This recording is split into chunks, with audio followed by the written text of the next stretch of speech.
बढ़ते हैं आगे इम्परफेक्ट कॉम्पिटिशन पे। आते हैं इम्परफेक्ट कॉम्पिटिशन में। देखो पहला है मोनोपोली, सेकंड है मोनोपोलिस्टिक, थर्ड है ओलिगोपोली। पहले स्टार्ट करते हैं मोनोपोली से। देखो मैंने मोनोपोली को दो पार्ट में डिवाइड किया, पहला है मोनो, सेकंड है poly. Mono means select, poly means.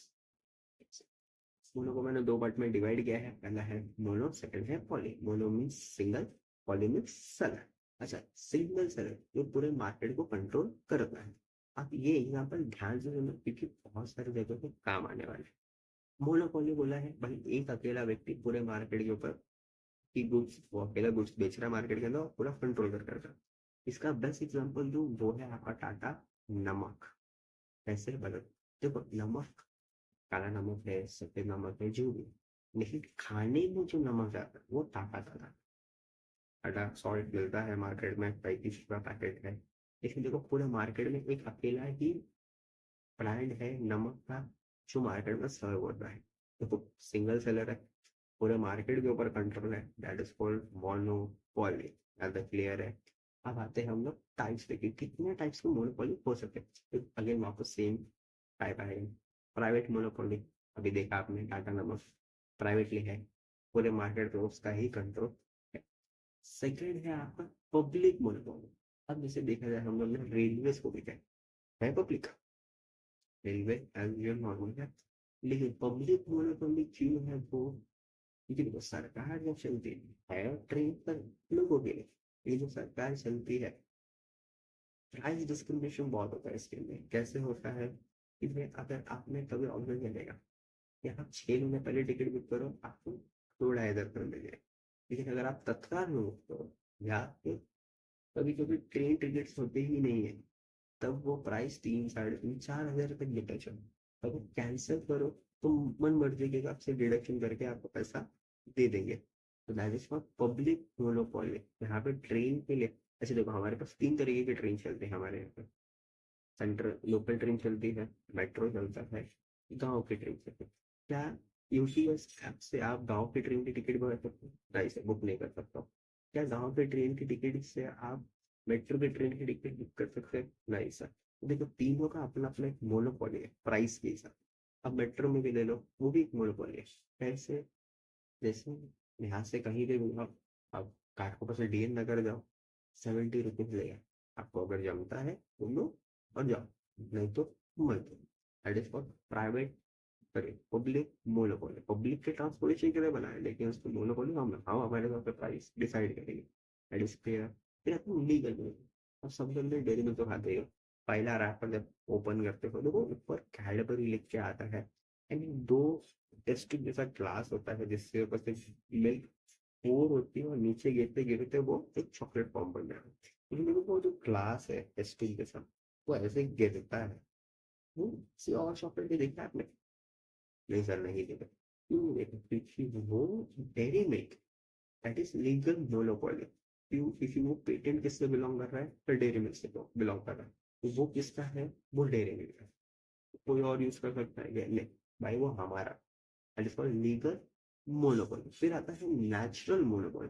Natural monopoly वो होती है जहां पे आप, जैसे अभी कुछ कुछ स्टेट्स में कुछ कुछ चीजें स्पेसिफिक होती है, जैसे कश्मीर से ले जाओ, वहां पे रेड एप्पल वो वहीं पे बीट सब जगह होता है, लेकिन सबसे ज्यादा कल्टीवेशन हमारे पंजाब में होता है।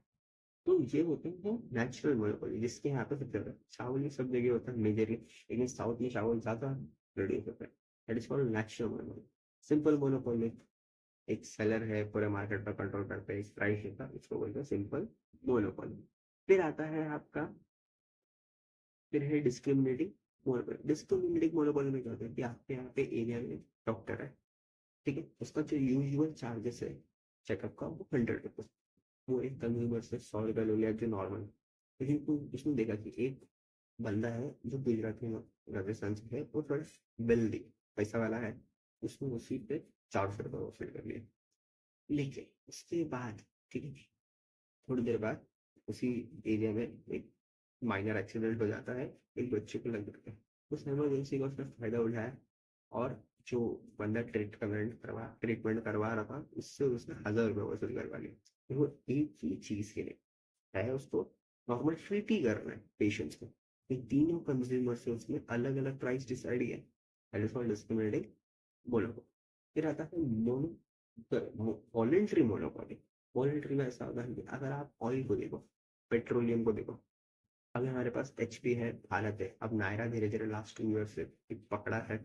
लेकिन इसका कैसे है कि देखो, अगर एचपी पे खड़े हो अगर 100-200 रुपये पेट्रोल, भारत में खड़े हो सर 112 रुपये का, नायरा में हो सर 111 रुपये का।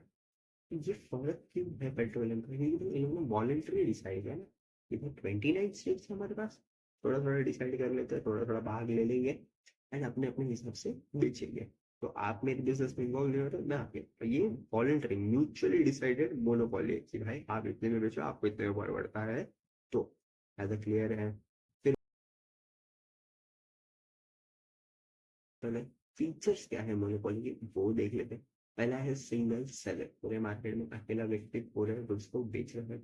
सेकेंड, नो क्लोज सब्स्टिट्यूट, या नमक का सब्स्टिट्यूट है नहीं है, ठीक है। बैरियर्स टू एंट्री, सर तीसरा, क्या वो तीसरे को आने देगा बिजनेस में? सर नहीं आएंगे। Barriers to entry. फिर है complete control over the supply, supply के ऊपर पूरा कंट्रोल करके बैठा है बंदा, मैं जो बोलूंगा उतने में बेचेगा। फिर आता है प्राइस मेकर और प्राइस डिस्क्रिमिनेशन। प्राइस मेकर मतलब कंपनी जितने को चाहेगी, जो मालिक चाहेगा उतने पे गुड्स बिकेगा, उस प्राइस पे बिकेगा। प्राइस डिस्क्रिमिनेटिंग, जैसे नॉर्मल कंज्यूमर को वो 35 रुपए बेच रहा है, क्या पता होटल इंडस्ट्रीज को वो 30 रुपए बेचता हो, कोई अगर बाहर की कंट्री उनको 20 रुपए में बेचता हो, you never know. That is called price discriminating. यहाँ तक क्लियर है? हाँ सॉरी, एक चीज पॉइंट रह गई है, no distinction between firm and the industry. देखो सॉल्ट इंडस्ट्री है, टाटा का नाम आता है, तो यहाँ पे इंडस्ट्री बोलो या फिर फर्म बोलो एक ही है।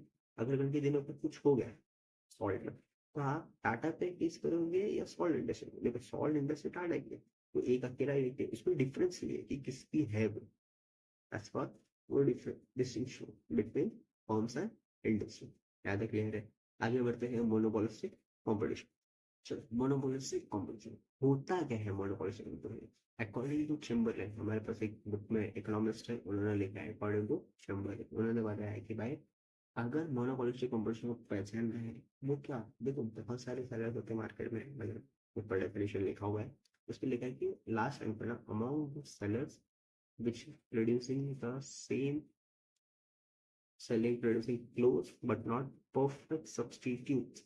देखो क्लियरली मेंशन है कि सेलर गुड्स तो बना रहे, लेकिन क्या सब्स्टिट्यूट है उसका? सर नहीं है उसका सब्स्टिट्यूट। कैसे? अभी देखते हैं पहचान, मोनोपोलिस्टिक में होता है। अब जैसे साबुन को ले लो, सोप को ले लो, जैसे हम लोग पता बहुत सारे सोप्स हैं। सिंपल का ऐड कैसे चलता है? जैसे सिंपल का ऐड चलता है कि अगर आपको गर्म हो रहा है, नहाना है तो ठंडी को डिटॉल, जो हम लोग बोलते हैं कि सर बैक्टीरिया 99.99% मम्मी माँ ने डिटॉल वगैरह ऐसे ऐड चलते हैं।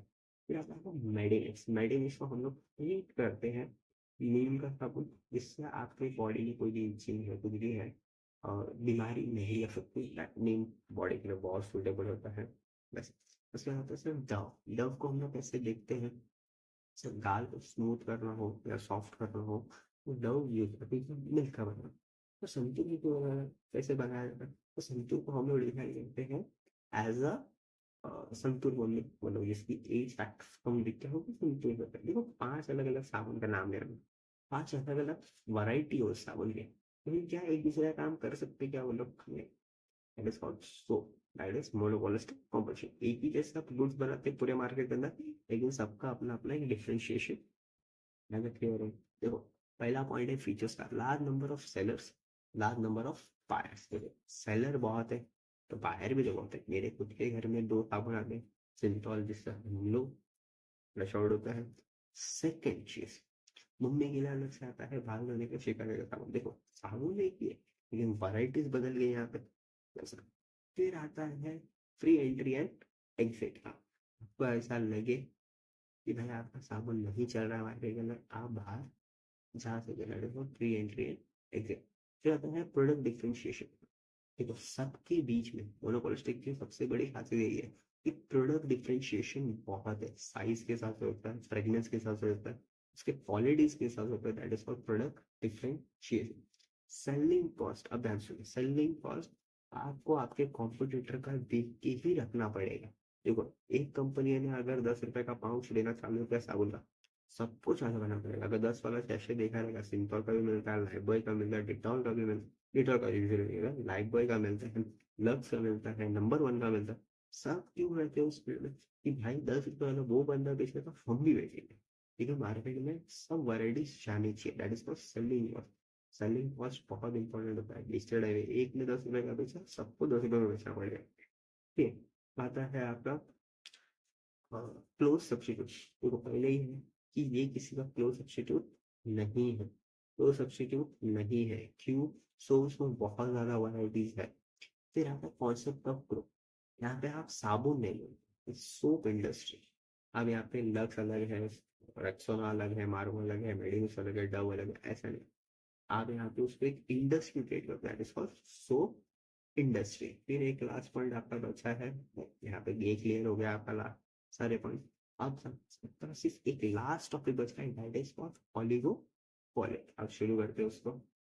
लास्ट टॉपिक, लास्ट टॉपिक आज का इस चैप्टर का, दैट इज ओलिगोपोली। ओलिगोपोली को मैंने 2 पार्ट में डिवाइड किया। ओलिगो मतलब फ्यू, पॉली मतलब सेवन। अब कैसे इसको डिसाइड करते हैं वो देखते हैं। अब हमारे पास यूजुअली मैं जब 12 ईयर्स का था, 2001 12 ईयर का, उस टाइम पे नया सिम है, दैट इज फॉर जियो। और उसके पहले कितने सारे सीरीज थे रिलायंस, हज, Docomo, Aircel, MTNL, Airtel, Vodafone, idea, that is 7-8 गिना दिया। लेकिन जब जियो आया तो जियो में सिम कार्ड भी कैसे बेचे? 50 रुपए का सिम, 3 महीने का नेट फ्री। और हम इंडियन सभी के लिए जीते फ्री और डिस्काउंटेड के लिए। 30 रुपए, सॉरी 50 रुपए का सिम था, 3 महीना फ्री, सबने यूज। तो अपना अपना स्विच करके सिम पर। अच्छा, अब उसके बाद पहले 3 महीना हुआ, फिर 6 महीना हुआ, फिर 1 साल हुआ। अब 1 साल के बाद फिर 1 साल बड़ा सा एक्सटेंड किया, तो 2 साल फ्री। 2016 तक वो फ्री था, फिर 2014 तक वो फ्री था, 14 भी मिड तक वो फ्री ही था। उसके चक्कर में मार्केट में हुआ हज, डॉल्फिन, एयरसेल, रिलायंस। रिलायंस तो चलो जियो पे था, वो चले गए। ऐसे 3 से 4 कंपनी जगह पे बंद, क्योंकि देखो फ्री है, सब अपने आप को कन्वर्ट करेंगे कि भाई मैं इस सिम में कन्वर्ट होना चाहता हूँ, मैं इस सिम को छोड़ रहा हूँ, मैं अब जियो का सिम कर रहा हूँ। ऑप्शन का नेटवर्क बहुत अच्छा था। अब ये होगा कि मार्केट के अंदर वो टेलीकम्युनिकेशन इंडस्ट्री में ये हो गया कि भाई अब सब कंपनी बंद हो रही है, तो बचा कैसे? जियो, एयरटेल, वोडाफोन, आइडिया। 4 कंपनी हो गई। लेकिन वोडाफोन आइडिया ने लास्ट में जाके 2016 और 17 में मर्ज कर लिया अपने आप को, दैट इज फॉर वी। हमारे पास अब 3 कंपनी। देखो अब अगर आपको रिचार्ज करना हो तो आपके पास 3 ही कंपनी बन जाती है। एयरटेल का रिचार्ज करोगे, जियो करोगे, या फिर वोडाफोन। वी, एयरटेल, जियो, 3 ही कर सकते हो। अब वो 3 ऐसा है कि घर में भी आपके पास यही 3 सिम रहेंगे। मम्मी का जियो है, पापा का एयरटेल है, मेरा भी है, ऐसा कुछ हो सकता है।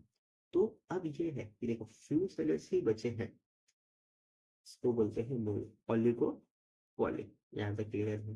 तो पहला पॉइंट है आपका, फ्यू फर्म और सेलर बोल सकते हैं एक ही। देखो टेलीकॉम इंडस्ट्री की हम लोग बात करें तो कितने गिने चुने सेलर है? 2 या 3 ही सेलर।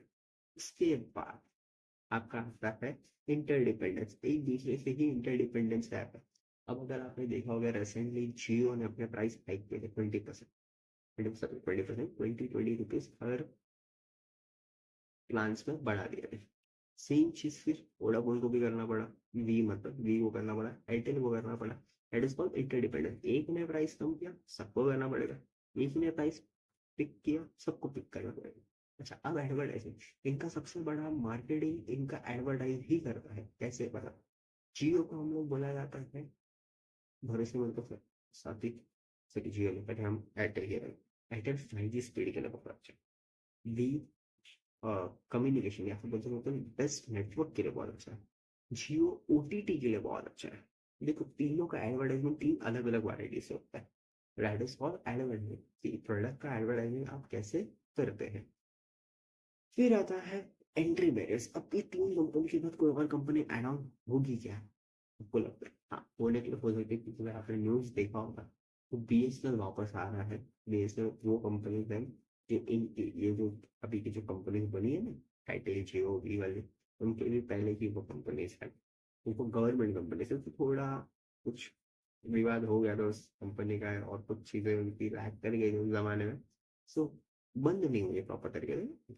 लेकिन प्लानिंग है 2026 तक वो वापस आएंगे मार्केट में, उनका प्लान बहुत बेस्ट है, that's create image in the telecommunication industry. तो अब एंट्री बैरियर, वो कंपनी जब आएगी मार्केट के अंदर तो ये तीनों स्टेबलाइज पे आ जाएंगे कि भाई अब वो प्राइस हाइक नहीं करेंगे। तो एंट्री बैरियर्स, क्योंकि बीएसएनएल ऑलरेडी एग्जिस्टिंग है गवर्नमेंट कंपनी, तो वो आ सकती है, लेकिन क्या इन तीनों से ज्यादा अपनी नई कंपनी आने को डेयर करेगा? सर नहीं कर सकता।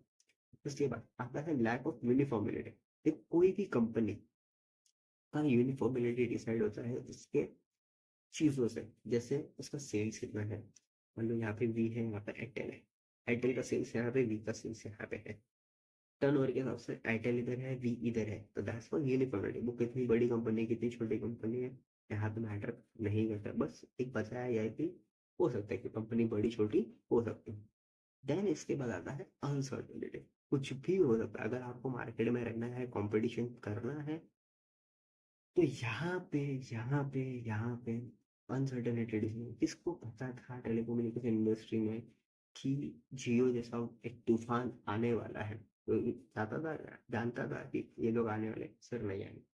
अनसर्टेनिटी कुछ भी हो सकती है, लेकिन आपको ध्यान रखना है कि आप उसको कैसे टैकल करके बाहर ले। तो लास्ट में हुआ क्या कि भाई वोडाफोन आइडिया भी बंद होने के कगार पे आ चुकी थी, लेकिन दोनों ने किया क्या, क्लब आउट किया, ट्रैवलिंग भी मार्केट में एक साथ में क्योंकि सर्वाइव करना है दोनों को, दैट इज कॉल्ड अनसर्टेनिटी। तो यही पे चैप्टर खत्म हो चुका है। Go through with the concept. मिलते हैं नए वीडियो में। Thank you.